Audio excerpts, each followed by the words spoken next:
Hi, this is JoAnna Brandi, and welcome to Living on the Growing Edge. It's a crazy, changing, evolving, and expanding world. So, staying ahead today means more than just keeping up, it means exploring the frontiers of thought, innovation, ideation. In this long form video series, I bring you face to face with visionaries, disruptors, thinkers who are shaping tomorrow's workplaces and worlds by living out on the growing edge. They're reframing, reimagining, and re envisioning. And as I learned from my first guest, reinventing. So I'm happy you're here. Enjoy the series. You can always leave comments below and be sure to subscribe while you're here. Good afternoon. This is JoAnna Brandi, and I'm here today with Rachel Kaberon. I met Rachel recently, and I've been fascinated by her ever since I did. And this lady's living out there on the growing edge. Remember now, this is a program where we're going to talk to innovators. We're going to talk to people that are doing things a little bit differently, maybe the rule breakers, I like that word, and the people that are living on the growing edge, and more importantly, taking their clients onto the growing edge of what will be. Rachel is a dynamic and engaging leadership and strategic performance consultant. We're going to have a little fun today because Rachel and I were talking the other day. And I said, but what about that great phrase that we use all the time that says, culture eats strategy for lunch? And she went, oh, so I know. I know she's got an opinion on culture and strategy. And as you know, I'm all about the culture, all about the culture, all about the culture. And Rachel is going to be all about the strategy today. But the one reason I want to bring Rachel on the program today is in a conversation we were having recently, she talked about a proprietary methodology that she uses called frame stretching. And I want to get into that deeply today because we all look at our lives, our work, our programs about having a frame on it. And very often that frame defines who we are and what we're going to do. And so I'm really curious to find out how this lady can stretch that frame. Now, the very first time I met her, she started the conversation talking about Goldilocks. So, Rachel, why do you start conversations with people talking about Goldilocks? Well, the easiest way to explain that is because everyone knows that Goldilocks is the just right girl. Everything works out just right for her. Oh, okay. And the reality is, it's one of the strangest fairy tales there is. And so there's a couple of things. I mean, I go on and on about Goldilocks. So here's the rub, right? When you think about Goldilocks, most of us think about they don't remember the story very well. And so they don't remember necessarily how, but you have to kind of like nudge them to remember that there is, beds, there's porridge, and there's chairs. And what happens is that it's a story of threes, right? So there's because she enters the house of bears. Now think about it. It's a fairy tale. So, you know, okay, sure, bears live in houses just like our house. It's Right. the familiar, right? In the story that for a child, it makes sense because how else would they know about how bears live? Why can't they live like people, right? So the framing is intentionally familiar. And then you get to the places where it helps you understand how to go about your business, that when you have a problem, you can solve it yourself, right? She's a very capable character. I am sorry for the bells. I apparently forgot to turn off my email and I didn't want to be distracted. Who knew I would distract us more, but that's okay. We'll see if we can edit that out. Right. If not, it's okay. This is a So, very casual environment. So keep right, going. exactly. So the thing is that Goldilocks, the story does not end well. Nobody remembers the end of, do you remember the end of the story of Goldilocks? Of I course think not. I think the Sure bears come you do. home, didn't they? Yes, the bears come home. So then the question is, why is Goldie? So now suddenly the bears are no longer that friendly. No. Now they're real bears. So why weren't they real bears at the beginning of the story? Why is it that they're suddenly dangerous only at the end of the story? And part of it is because they're mad. Somebody has invaded their space. Somebody's broken a chair. Somebody's eaten their porridge. And now someone's sleeping in their beds. So, Goldilocks, how does it end? It ends in total chaos. Chaos. Well, how do you use this? I know you asked me the first time we met, you got me involved in your Goldilocks story. Uh, but how do you use this as a teaching story? So, it comes down to something that I like to call challenging assumptions. So, Okay. everything about framing is that we walk around in the world, we assume an awful lot of things. Goldilocks is the queen of assumptions, right? She assumes that because she comes across a house in the woods, that she can just walk in, right? She certainly does. Yeah, yeah. Right? Okay. She makes a lot of assumptions. She makes assumption that just because no one's home, they're not going to mind, True. right? So the story goes along and everything works out very nicely for Goldilocks. She finds exactly what she needs. Everything works out. It's all just right. Now, think about life. Where is it that everything that you assume always works out Uh, just right? It never does it? no, no. So, why is it that so we have to be reminded that it's a fairy tale, but and the end of the tale doesn't end the way all other fairy tales end, which is, Happily ever after. and that's not how Goldilocks ends. Wow. So again, so how do you use it? Do you use it in speech? Are you using it to get people to think differently? Yes, the idea is to help them recognize that there's a lot of things that they've assumed without even consciously recognizing that they've Oh, assumed. okay.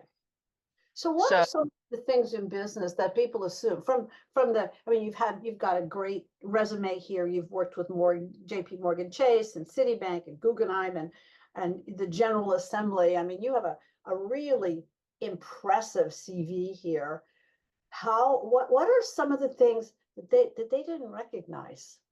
What are some of the things that they weren't getting that you were able to help them to get? well, part of it is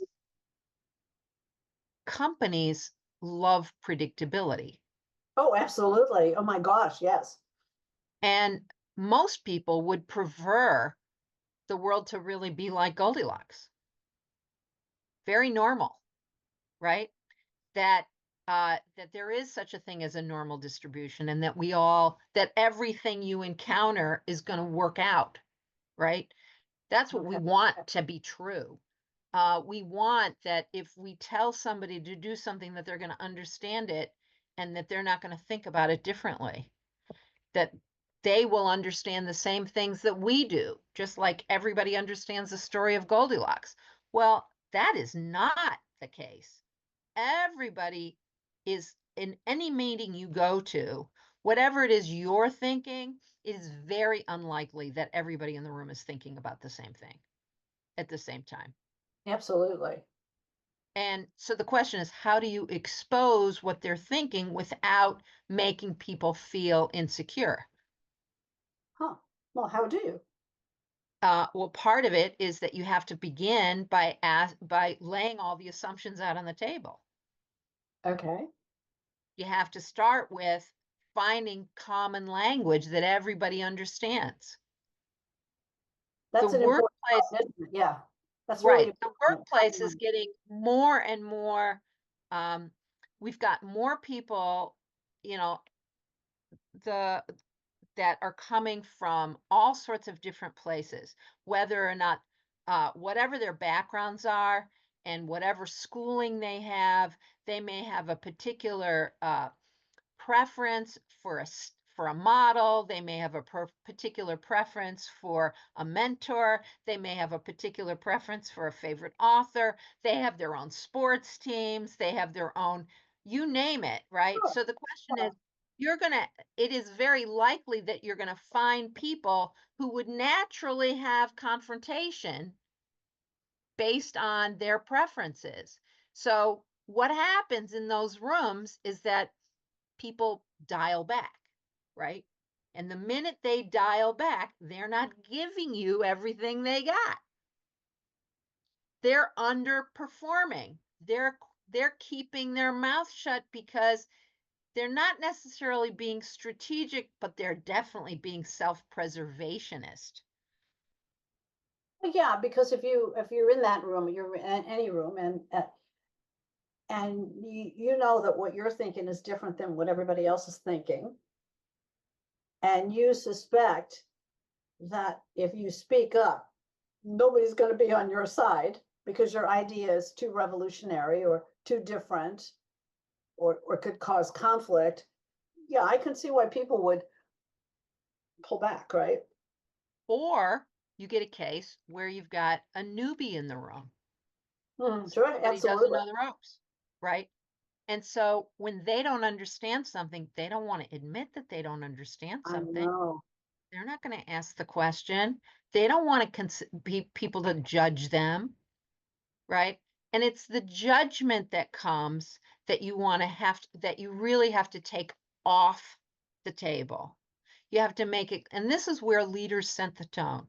The leader who sets the tone by inviting and being and asking questions in a way that is really much more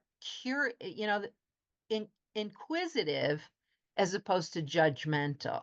And even when uh, you are short on time, there are ways to manage that expectation in a different way. If you've done some work with your team or the group that you're that is in the room frequently with meetings, right? You have to do a little prep work outside or take some time to establish that rapport before you can expect to have something positive really happen in the meeting. Well, I agree with Otherwise, the that. meeting's going to go way too long Yeah, because yeah, no decision's going to get made, or somebody's going to make the decision and then there's going to be some rebellion in some other corner. yeah, yeah. So let's for a moment talk about new leaders, just because I was getting a picture there.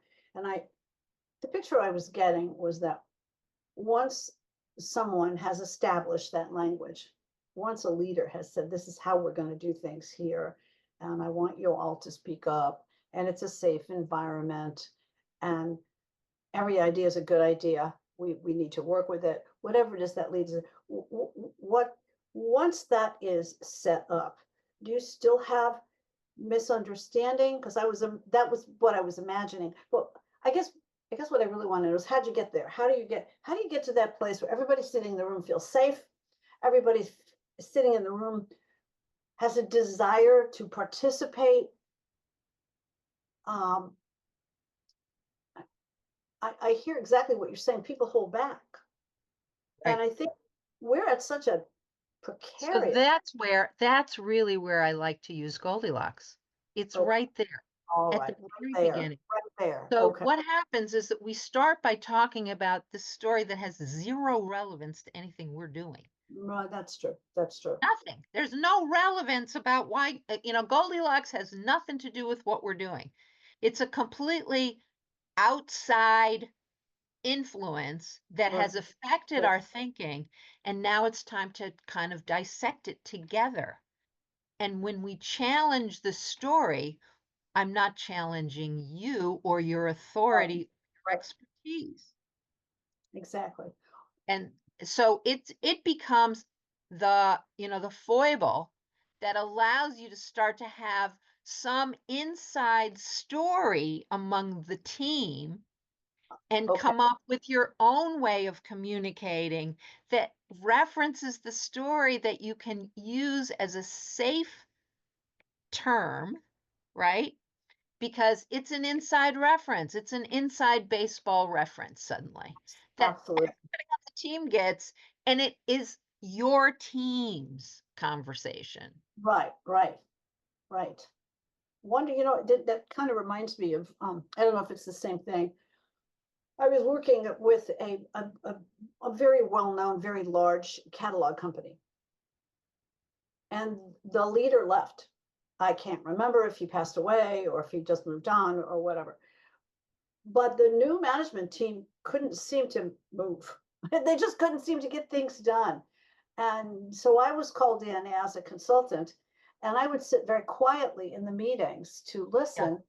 And it took maybe 3 sessions with them before I realized that there was another presence in the room, that people were afraid to make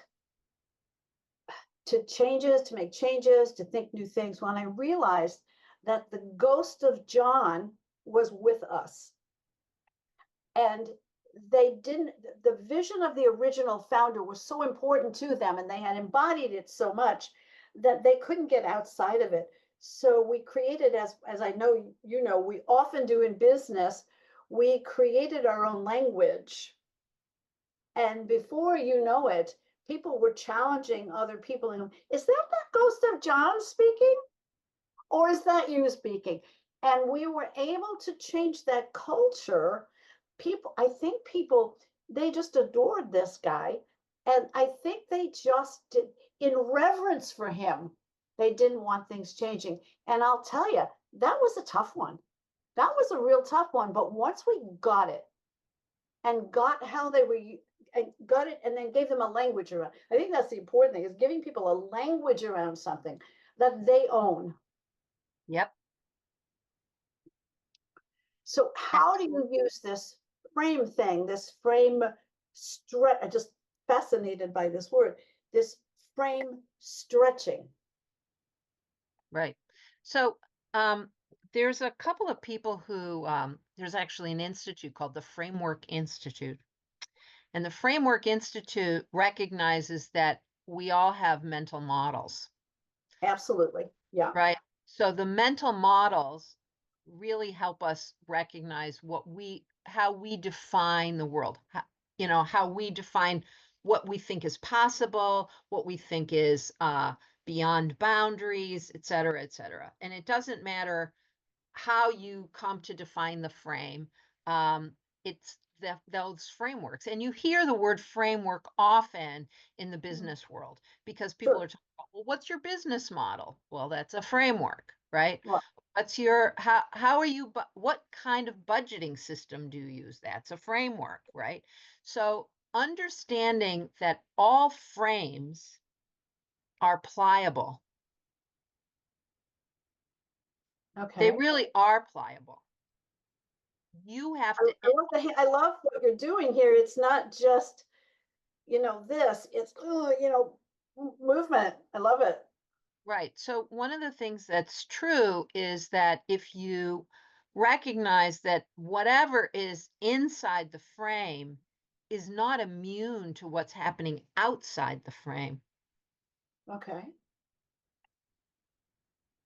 And that means that sometimes you have to be your existence inside the frame is going to be affected by outside forces. So if you're not looking beyond the frame, you could be blindsided. Sure. Think about the car that you drive. We all know that there are blind spots when we're driving, Right, right. right? We know this because we can't, first of all, one of the things that if you've never seen it, owls, believe it or not, they can turn their head really completely almost 360. They But we don't can't. do it completely 360, but they do rotate all the way backwards and all the way the other direction. You and I, we can't do this. Our vision is is a limited space. So that becomes our frame of reference. And so we have to turn our head to change our point of view. The other thing is that you've got this thing called focal distance, what's in the back, what's in the foreground, like right in front of your face, versus what's really in the distance, tends to get blurry. Unless you focus on the distance, then you don't really see what's in the foreground. So Okay. that's part of the change of frame as well, is that recognizing that even though you may be thinking you're both in the same frame, people are not all focusing in the same way. Some could be Correct. focusing on the near, and some could be focusing on the far. Some could be focusing outside the frame, and some could be focusing inside the frame. So so the frame itself is just, that's part of the stretch that you gotta do. You gotta make sure that your frame matches the frame of who you're talking to. Okay. And it's perception as well as perspective. Interesting. Okay. Can you have an example of this, a real, you don't have to give us any names, but some kind of real world example of a team that you worked with that had this blind spot, or the frame was too small, or the frame was too tall, or the frame was too wide, or any of those things. For me, it would be a little bit easier for me to grasp, I think, if you had an example. Let me think of the last, it's sort of interesting because in the innovation space, you end up, there's a lot of companies who can't figure out how to do innovation. And the reason they can't do innovation is because they're so stuck in their existing processes, they're Yeah, afraid of breaking the rules yes, yes. and the predictability that is necessarily. So I can honestly tell you that you have to help them understand that the predictability that they have is gonna change anyway. If you notice, and so I am always using analogies to help them think about their existing process and how it's going to break on them, whether they like it or not, right? That there's nothing they can do to make everything static. It just doesn't happen that way, Well, life right? is static. Life isn't static. Life isn't static, right? The rotation of the planet with respect to the sun moves every day, whether we like it or not. Right, We just right. don't notice it. So the question is, how does that impact your world? Well, if you're looking at a forecast and you're finding that it's not kind of coming true, what are you supposed to do? How do you change? So, in a strategic perspective, if you have created too tight a frame on for your strategy, that your vision is so over constructed that there's no room for flexibility, you're going to create a problem for yourself, Okay. because people will be quick to point out, oh, that's not allowed, you're not supposed to do that, right?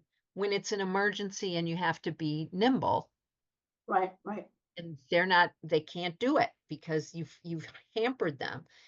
Have you ever gotten on the call with a customer service agent and know that they've got a problem and yet they can't help you because it's not their department? Like, that is if you can get on the phone with a customer service. Don't get me started. Do not get me No, started. that's exactly right, because now they're all bots. But the bot has only the information it's been given. A bot has a frame, but now we have AI, so maybe AI will help the bot get out of the frame. I had a customer service issue yesterday, so not a good idea to get me started on that. But Well, it's still going to be limited. They're never going to let the bot make authorizing decisions. They're never going to the bots are, they're still going to be pretty much restricted in a particular way. But it makes it hard to see and find opportunities. So frame stretching allows you to recognize that sometimes you want to create some latitude for people to be able to do the right thing because that's actually better for your business. well, sure. especially But if it's the right thing for the customer. well, maybe it's the right thing for the customer. There are, I never say, I always advise that people should never take for granted that anything you say or do is going to be 100% true. No, it's That not. right there's going to be some uncertainty no matter what you do. So the question is, how do you create some flexibility that won't kill your business? How can you Mhm. make mistakes and still recover from them? Yes, And that means that you don't want to necessarily, you can't wait for perfect information because then the opportunity could pass you by. absolutely. Absolutely. So a lot of the examples come from a customer who has a hesitance or is unsure that something's going to work. They have doubts in whatever reason, and they're letting other information kind of cloud their thinking and it's making them indecisive.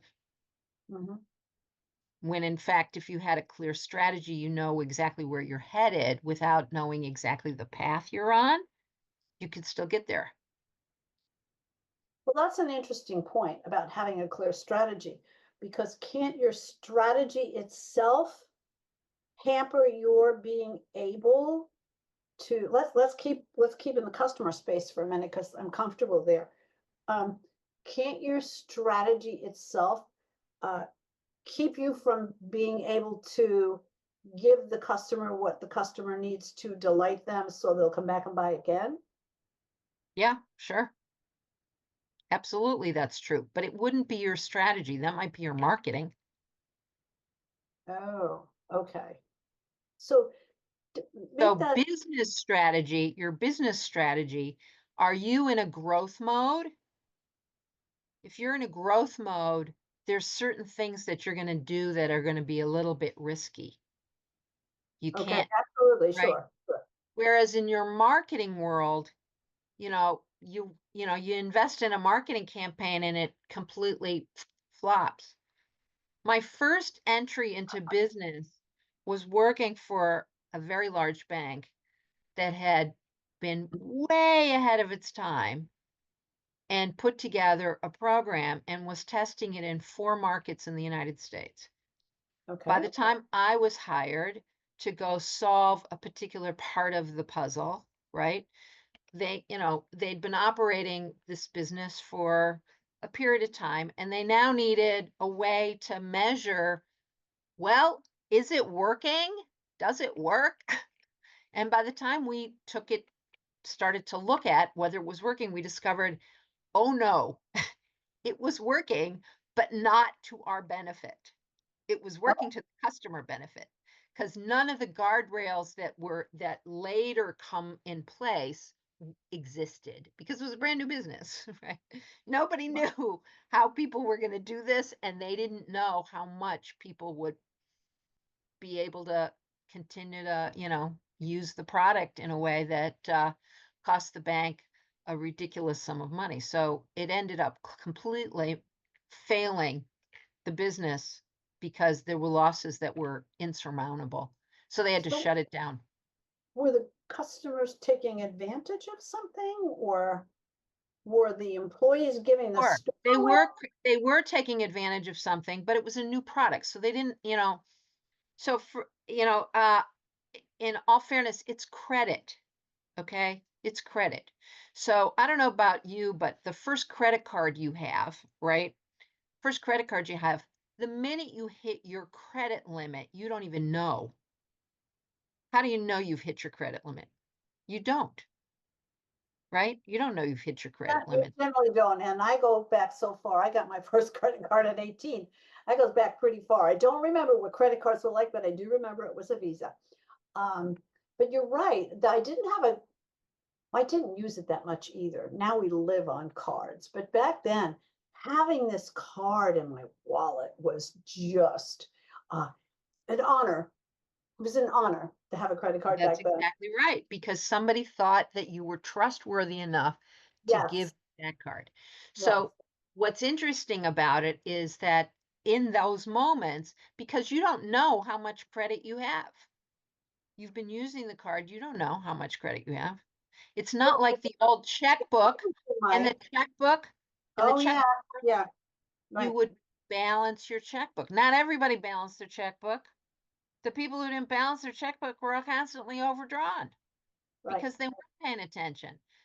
With a credit card, there's no checkbook to balance. Yeah. I didn't You even think don't about have that. the ledger. You only Right. get a statement once a month. Right. So Right. unless you created your own ledger somewhere, right? You I would got have that. no idea that you were going over the line. So Right. was the customer really pushing their limits? Not necessarily. So, in other words, they may not have been doing it deliberately, but they did it anyway. So in some cases, in some of there were multiple products. So Oh, on some there was some clear fraud happening. oh my gosh. Very much. Most of it was just that there were no guardrails in place, that the bank had left the barn door open. Wow. Wish I had been there while Yeah, the door was open. different time. So as a result, we had to pivot pretty dramatically. We had to So, give pivot. us, can you give us a few examples of frame stretching at work? I mean, how would I use that? How would I use it with a client? How would one of your clients, I mean, do people call you up and say, come in and do some frame stretching? I'm guessing they don't do that. No, they don't do that. So What Um, problems so present? so my colleague and I, when we first put this together, right? I had the idea of frame stretching, and he had the idea that that it applied to in three particular universes, right? One Oh, is the leadership world, right. and then also how it affected the situational world, right? Like, what's the situation that you've got that is Okay. a, and Okay. then, uh, and then also in the process world, right? Mhm. So we were spending a lot of time looking for particular mechanisms to measure culture. Okay. Coming back to your first question about whether culture eats strategy for breakfast or not, right? And we knew that culture is not something that a leader gets to decide, that leaders don't get to direct the culture. The people decide the culture, right? Doesn't the leader decide what kind of culture she wants to have, and then it becomes alive through the people? No, no. All the sociologists will tell you it doesn't work that way. Culture is something that nobody can control or direct because social interactions are that way.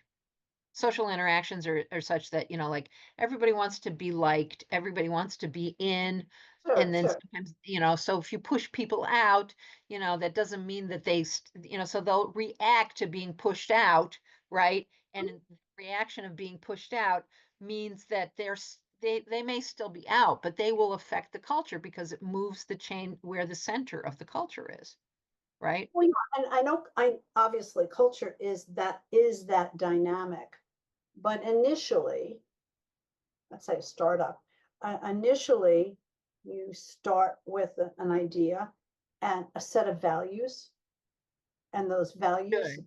take You the kind of should. behavior you should. Yeah, of course. Yeah, yeah. So what happens is that a lot of people assume the values that Oh, the well, that's start a problem right there. That's a problem right there. Yeah.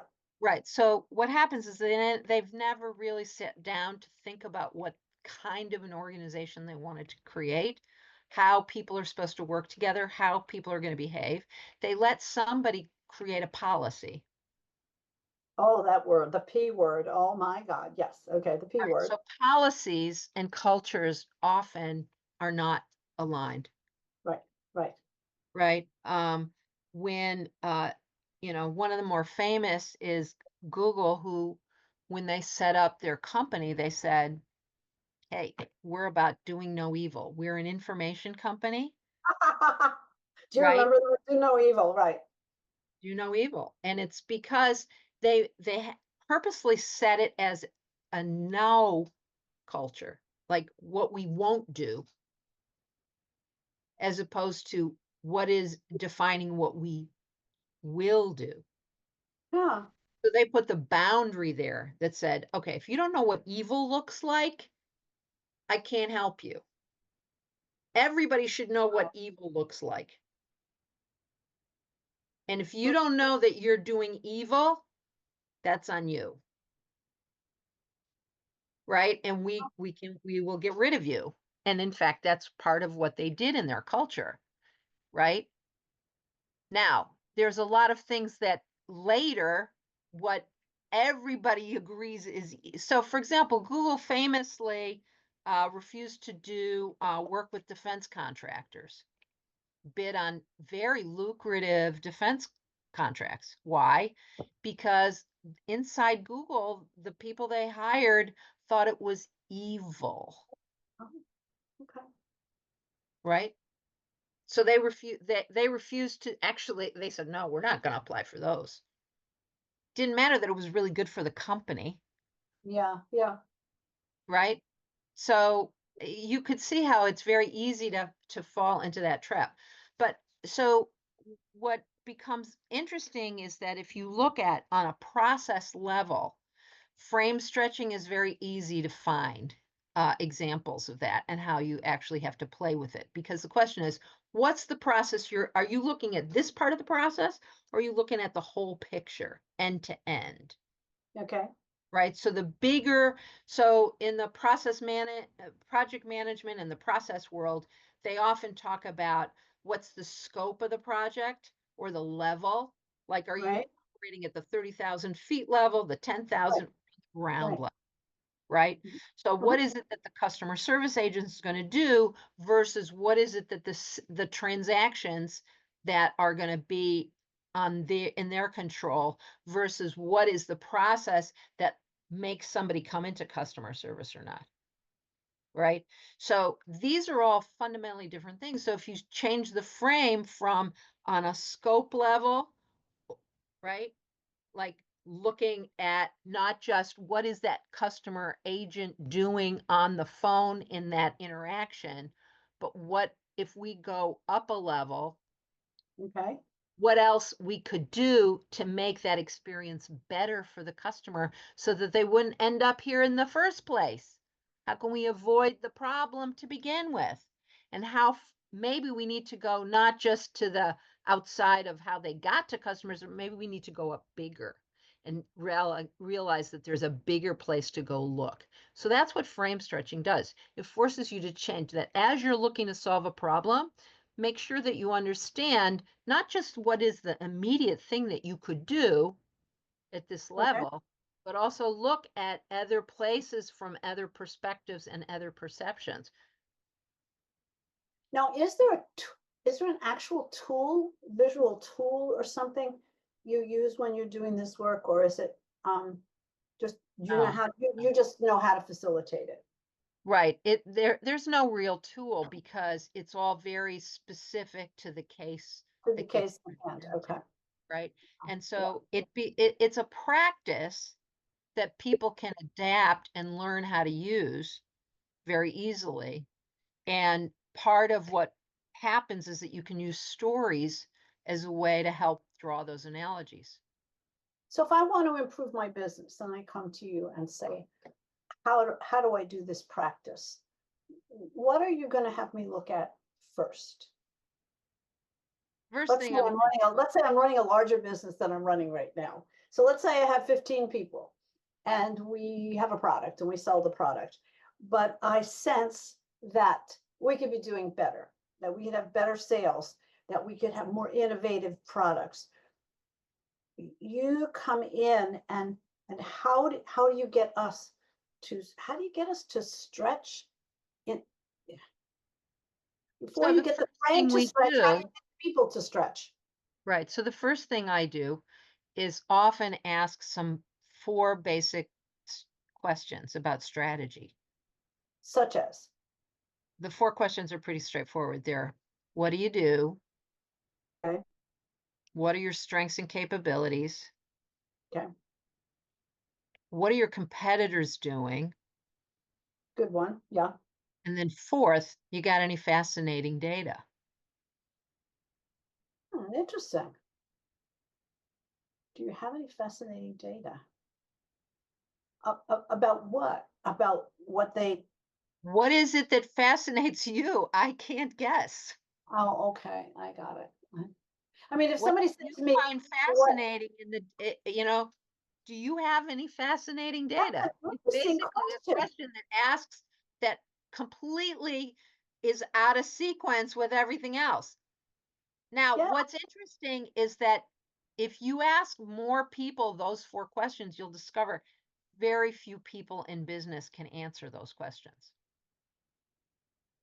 Same again. What do you do? What do you do? Yeah. What are your strengths and What capabilities? capabilities got that? What are your competitors doing? Very key to know. And then you got any fascinating data? That's so interesting because I have a ton of fascinating data, like a ton, because I am curious about a lot of things. And happiness is so it's a word that people don't get in business to start with. So I'm not actually selling happiness at all, but I am selling positive culture. I am selling and facilitating an environment, a particular type of environment where people are going to have a better work experience. And in doing so, take better care of customers who will have a better customer experience and go out and tell many friends. So I'm full of fascinating data. I'm full of Yeah. fascinating data. But I'm curious about that fascinating data piece because not I would say most people wouldn't really, or maybe I'm wrong about that. I don't know. I don't know. Depends on really on what they're doing. And There's a how do lot of you take that people. information and turn it into helping? How do you take that information that they've now shared with you and then turn that into the practical suggestions for getting better? All right. So a lot of it is they need to have a clear idea of what they're trying to accomplish. Yes, of course. Yes. All right. That's that's the big S of strategy. What's there? I know you're here, but what's there that you're trying to where's there? What What's and there that you're trying to is go it to? is there goals? Are you talking about No, a goals? goal is not a strategy. A Okay. goal is not a strategy. Well, I know a goal is not a strategy, but when you say what's there, what are you asking them for? All what's right. there? So in the famous from here to there, Yeah, those are places, right? places. We Okay, think places. of places. So when you think of a place, you create a vision in your head of a place, Yes, yes. right? So what's in that vision? Okay. All What right. does that vision look like? The strategic vision that if everyone has the same vision of place, Mhm. then you have a way to help everybody connect. Well, Then that they is so know where true. they're headed. That is so true because they're all looking forward in the same direction, and not It's like the people on a rowboat, right? You exactly. want to go together. Yes, you want them to go together. You Is want them it to go getting together. harder? Is it getting harder for teams to row together? Um, that's a really good question. I think it really depends a lot on the industry and also the style of management. What? Because I spent a lot of time in the world of data, right? And data analytics. Okay. And there are multiple systems that almost every organization uses. Those dashboards that people create are showing different indicators to different people, right? So the marketing department's going to be caring about some set of metrics that the Right. operations team isn't looking at, right? They're Remember? looking at different Yeah. metrics, Yes. right? So productivity in marketing doesn't look like the same as productivity in operations Very true. or in finance. The velocity of how you're managing your money or managing all your network of different businesses in a portfolio company, right? Mhm. You have very different kind of metrics that you're managing. So the question is, who can see the whole picture? Not a lot of people. Wow. So the challenge becomes they're not going to be able to see the whole picture. So the question is, how do they know you're on the same page with them? How do you know you've got the same vision? So is that part of what you provide for them, the ability to see the same picture? Yep, So you create that, you help create the picture based on how you work, and you help them create that picture across all of those different pictures, and you create a picture that everybody can understand. that's right. And so then it becomes an easier conversation when you when you have very conflicting pieces of information, right? Or you have to make a hard decision about whether or not you're going to fork or whether or not you're going to pivot right now, Mm. right? So the goals world has really made it harder for people to understand the vision piece because most people, when they do a strategy discussion or a strategy session, and having taught this for organizations like the American Management Association, they go back to the very old world of, you got to have that mission statement. Yeah, yeah. And you and I both know mission statements are very rarely vision oriented, Mm. right? They're more Uh, operationally, I think they're more operationally oriented. they could be all sorts of things depending on the organization, right? The mission of the organization. It sounds much more like a religious philosophic thing, Yeah, yeah, right? yeah. Our mission is, whatever. And the taglines, the marketing taglines are not necessarily the mission. You No. and I both know about value propositions, and sometimes value propositions get co-opted in the same way. So a value proposition is not necessarily your strategy. Wow. So many pieces of this. So many pieces. What keeps coming to my mind, and I want to be respectful of your time. What keeps coming to mind, and I'm going to say it because it keeps popping up. During COVID, there were several companies, many companies actually, that were able to pivot from what they were doing and start making gloves or gowns or things that were needed in the short term, even though that's not what they did in the first place. So, as you talk about frame stretching, I keep wondering about nimbleness. How nimble does a company to need to be so when an emerging situation like COVID comes up, where there's a pressing need and it's a big important one, I don't want to minimize the fact that there was great value in that, but there's also a business opportunity sitting right in front of you. How nimble, how did these people do it? How did they do it? So the second question, the second strategic question, do you remember what it is? Probably not. What do we do? Second, what? That's number one. Number What, two, what are our strengths and what capabilities? are our strengths and capabilities? Of course, What of are course. we super good at? What are we super good at? Okay. What are So we if we super? know what we're super good at, we know what when that opportunity shows up, oh, we could take that. Okay. All right. Yes.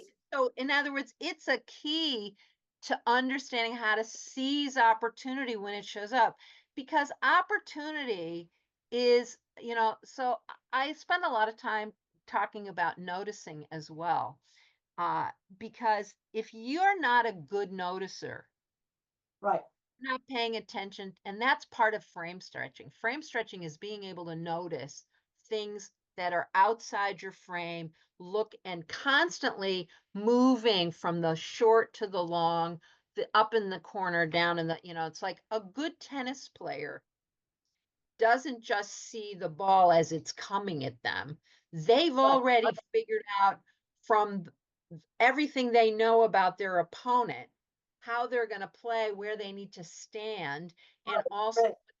be ready to Yeah. do, right? Yeah. The famous line by Wayne Gretzky: "We don't skate where the puck's going. Okay. Where the Yeah. puck is, we skate to where it's going."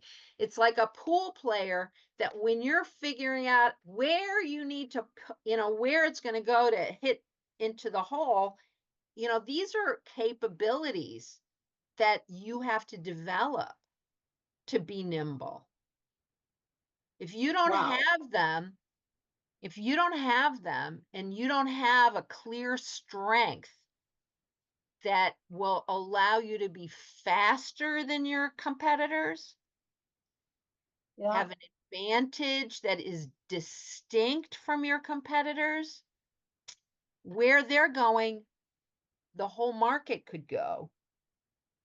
And does that Interesting. should go there? No. It's not where, if that's not where your there is, you shouldn't go there. So give me, because we are going to run out of time in just a few minutes. Give me two or three things that a company should be looking at to be that nimble that when an opportunity shows up, they can stretch. So first of all, they have to have a very good command of their operations and numbers. Okay. If they don't know where how to keep track of what they got, and that includes people, processes, as well as inventory, Okay. right? So that's the first thing. The other thing is that they need to be very mindful of what's happening on the trend line. Like what else is maybe moving the needle in your business without you touching it. So for example, Oh, COVID was a good example. okay. COVID was a good example, right? When the world started to shut down, nobody knew how long anybody was going to be shut down for. No, no. Nobody had any idea about that. The businesses who had already figured out that, you know what, we have all this technology. Why aren't we using it to our advantage? Mhm. Why don't we give people more flexibility? Why don't we have the opportunity that you should be able to work, that you could work anywhere, because that's good for our teams. Yeah. It gives us more flexibility to grow. It's consistent with anything that we want to do. If we want to be a big player and be able to be anywhere, anytime for our customers, we should have those capabilities. So the ones who already did that had no problem when the world shut down. It's like, okay, fine. We don't care where you work. Well, that's been so useful. Thank you so much for your time. Uh, if people want to get in touch with you, how do they find you? The best way to find me is through my website, which is framestretching.com, or ARK Solutions, my initials, ARKAY, solutions.com. Well, that's wonderful. And I hope they take advantage of that and take a look and see what you've got there. I really appreciate you taking the time today. And I hope everybody gets to that point that we were talking about. It seems to me they have to have a very big 360 vision of everything that's going on in order to take advantage of that one thing that you don't know is coming, and be ready for it. That's right. That's right. Wonderful. This has been a pleasure. Thank you Oh, so it's much. my pleasure too, JoAnna. This Thank was you so wonderful. much. And I will, I'll be in touch. I will get this up and running so you will see it. It usually takes us a little bit of time to get it fixed up, cleaned up, whatever that we have to do. It's never a rush, but it will be at JoAnnaBrandi.tv. So you can send your friends there. I will send you a copy, your own copy, so you can do whatever you want with it. You can put it on your website. It's very cool. So I want to say thank you to everybody that's listening. I love that you all have such a broad view that you're here, because we are forever living on the growing edge. So thank you very much. I'm JoAnna Brandi. I'm grateful for you. Thank you.